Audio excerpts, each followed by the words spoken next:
सिंदूर जरूर लगता है लेकिन होते ही हैं किसी के। शरणागत जो है वह परमात्मा का होता है। वह अपने ऊपर इस प्रकार का चिन्ह ले लेता है, इस प्रकार का हो जाता है। यूं कहिएगा, घर की एक उदाहरण लीजिएगा। एक नन्हा बच्चा, नवजात शिशु है, आज पैदा हुआ है या 2-4 दिन पहले, 1 हफ्ता 10 दिन पहले पैदा हुआ है। एक बड़ा बच्चा है, 4-5 साल का हो गया हुआ है।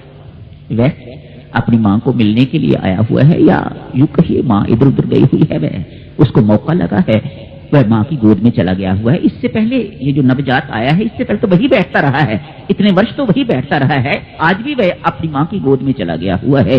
लेकिन ये नवजात शिशु यदि इस मां को रोता हुआ दिखाई दे जाता है तो उसको पटक के मारती है, हट पड़ी, वह रो रहा है।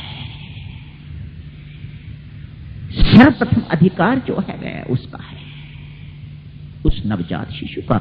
ये नवजात शिशु जो है इसी को शरणागत कहा जाता है। जो कहे मैं आपका हूं, स्वामी जी महाराज कहते हैं, जो कहे मैं आपका हूं उसी को वह अपना मानते हैं।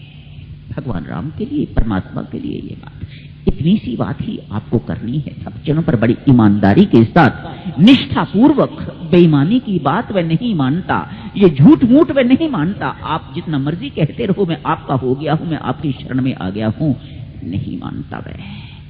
उसे वास्तविकता चाहिए, उसे सच्चाई चाहिए, उसे ईमानदारी चाहिए। ईमानदारी के ये शब्द हो तो फिर आपको वह छोड़ता नहीं है, कोई नहीं छुड़ा सकता। भीष्म जी महाराज आज आ गए, अपना कुटुंब, अपना सब कुछ छोड़ के यही कह के चले हैं कि मैं भगवान की चरण शरण में जा रहा हूं। ध्यान से सुनिएगा भक्तजनों शब्द। सुग्रीव जी महाराज एक साधारण व्यक्ति हैं, एक साधारण से साधक है, एक साधारण से भक्त है, विषयी भक्त कहिएगा, ये संज्ञा उनके लिए बिल्कुल ठीक बैठती है। नीति के अनुसार वह अपना सुझाव देते हैं, महाराज शत्रु का भाई आया है भेद लेने के लिए, मृत्यु के भय से वहां से भाग आया है। हमारा कर्तव्य, नीति यही कहती है, इसे शरण न देके इसे बंदी बना लिया जाए। ये आपकी शरण के योग्य नहीं है। भगवान मुस्कुराते हैं मन ही मन लक्ष्मण की ओर देख के, ये सुग्रीव क्या कह रहा है। बाली का भाई यदि शरण में आ सकता है तो रावण का भाई शरण में क्यों नहीं आ सकता। पर प्रभु का स्वभाव इस प्रकार का नहीं है जतलाने का, कुछ कहने का, इसलिए चुप रहते हैं। दोनों भाई आपस में एक दूसरे को देख के मुस्कुराते हैं। नीति के अनुसार सुग्रीव जी महाराज जो कुछ कह रहे हैं बिल्कुल ठीक कह रहे हैं। प्रभु राम, ये तो भाई कर्म का सिद्धांत है ना, जैसा कोई करेगा वैसा फल भोगेगा, इसमें तो अकाट्य सिद्धांत है। ये एक पक्ष है परमात्मा का।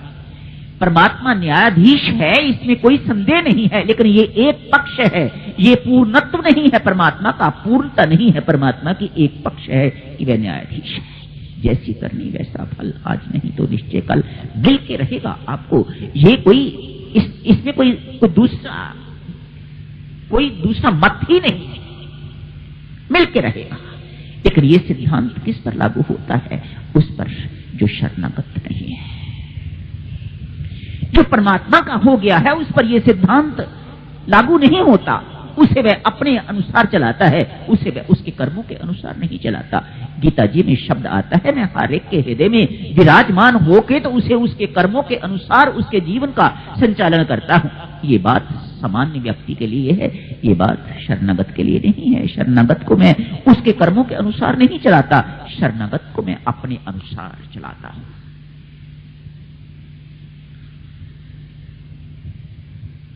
एक उदाहरण देखिएगा भक्तजनों, शरणागति अभी थोड़ी देर के बाद कर लेंगे। आज 2-4 मिनट 5 मिनट लेट भी हो जाऊं तो गोविंद राम जी मुझे क्षमा करें। ये प्रसंग समाप्त हो जाए तो ठीक ही रहेगा, समय नहीं रहेगा अन्यथा। एक राजकुमार का विवाह